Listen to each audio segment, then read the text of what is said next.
IDF സൈനിക ആസ്ഥാനങ്ങളിൽ missile ആക്രമണം നടത്തി ഹിസ്ബുള്ള യുദ്ധകാഹളം മുഴക്കി. തിരിച്ചടി ഉടൻ കാത്തിരുന്നോളൂവെന്ന് ജൂതപ്പടയുടെ മുന്നറിയിപ്പ്.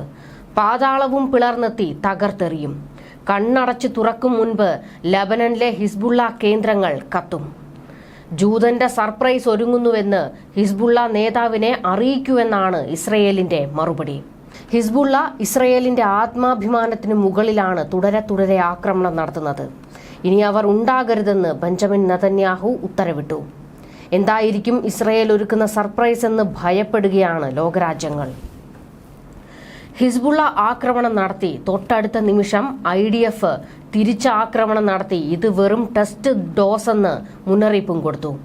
തെക്കൻ ലബനനിലെ ഹിസ്ബുള്ളയുടെ അടിസ്ഥാന സൗകര്യങ്ങൾ തകർത്തെറിഞ്ഞുകൊണ്ടാണ് ഇസ്രയേൽ ടെസ്റ്റ് ഡോസ് അടിച്ചത്. അൽ ഫൗക്കറിൽ പ്രവർത്തിക്കുന്ന ഹിസ്ബുള്ള കേന്ദ്രങ്ങൾ തകർത്തെറിഞ്ഞു. ഹിസ്ബുള്ളയുടെ സൈനിക കമാൻഡറെയും IDF വധിച്ചു. ഹിസ്ബുള്ള അപ്പർ ഗലീലി പ്രദേശത്ത് വൻ ഷെല്ലാക്രമണം നടത്തുകയും നിരവധി IDF കേന്ദ്രങ്ങൾക്ക് കേടുപാടുകൾ വരുത്തുകയും ചെയ്തു. ഇറാൻ പിന്തുണയുള്ള തീവ്രവാദികൾ നടത്തിയ വൻ ആക്രമണം മറ്റൊരാക്രമണത്തിന് മുന്നോടിയായാണ്. അത് ഇസ്രയേലി സൈനിക സൗകര്യങ്ങളെയും ചാരവൃത്തി ഉപകരണങ്ങളെയും ലക്ഷ്യം വെച്ചുള്ളതാണ്. ഹിസ്ബുള്ളയുടെ കനത്ത ഷെല്ലാക്രമണം ഇസ്രയേൽ മിലിറ്ററി സ്ഥിരീകരിച്ചിട്ടുണ്ട്. ഹിസ്ബുള്ള ഭീകരർ ഇത്തവണത്തെ ആക്രമണം വളരെ ശ്രദ്ധയോടെയാണ് നടത്തിയത്. അതായത് അയൺ ഡോം സംവിധാനമില്ലാത്ത ഇസ്രയേലിന്റെ അതിർത്തികളിലാണ് ആക്രമണം അഴിച്ചുവിട്ടത്. എന്നിട്ട് IDFനെ വെല്ലുവിളിക്കുകയും പരിഹസിക്കുകയും ചെയ്യുകയാണ് നേതാക്കൾ. ഇസ്രയേൽ തിരിച്ചാക്രമിക്കാൻ കൂടുതൽ സമയമെടുത്തതിന് ഹിസ്ബുള്ളയുടെ deputy secretary general Sheikh Naeem Qasem പരിഹസിച്ചു.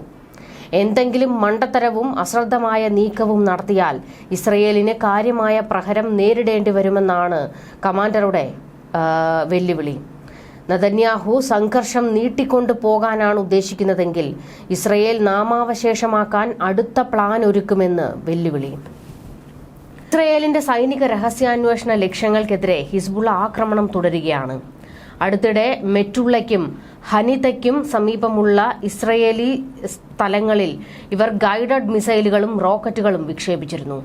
തിരിച്ചടിക്കുമെന്ന് ഇസ്രയേലിന്റെ ഭീഷണികൾ ഉണ്ടായിരുന്നിട്ടും ഹിസ്ബുള്ളയുടെ നേതാവ് ധിക്കാരം തുടരുകയാണ്.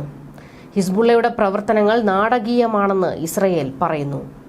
ഇസ്രയേൽ സേനയെ വെല്ലുവിളിക്കാനും ഒപ്പം പലസ്തീന്റെ പിന്തുണ നേടിയെടുക്കാനുമാണ് സംഘം ലക്ഷ്യമിടുന്നത്. സ്ഥിതിഗതികൾ സംഘർഷഭരിതമായി തുടരുകയാണ്. ഇരുപക്ഷവും വലിയ സംഘർഷത്തിന് തയ്യാറെടുത്തു നിൽക്കുകയാണ്.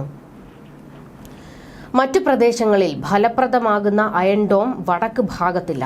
ഇതോടെ വടക്ക് ഭാഗത്ത് തന്നെ ആക്രമണം നടത്താൻ ഹിസ്ബുള്ള പദ്ധതി ഒരുക്കുന്നത്. തങ്ങളുടെ പ്രവർത്തനങ്ങൾ തുടരുമെന്ന് ഹിസ്ബുള്ള നേതാവ് വ്യക്തമാക്കി.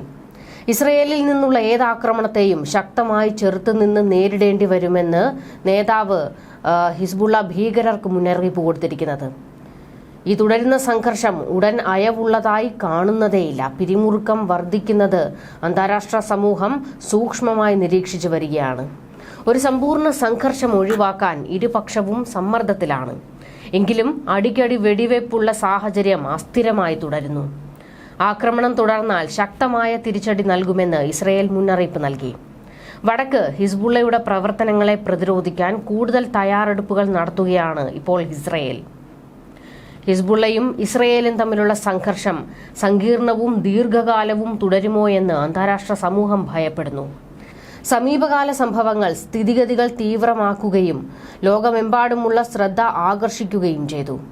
സാധ്യമായ എല്ലാ നീക്കവും നടത്തി സംഘർഷം ഒഴിവാക്കാൻ ലോകരാജ്യങ്ങൾ ശ്രമിക്കുന്നു. ഇരുപക്ഷവും സംയമനം പാലിക്കാൻ ലോകരാജ്യങ്ങൾ ആവശ്യപ്പെടുകയാണ്.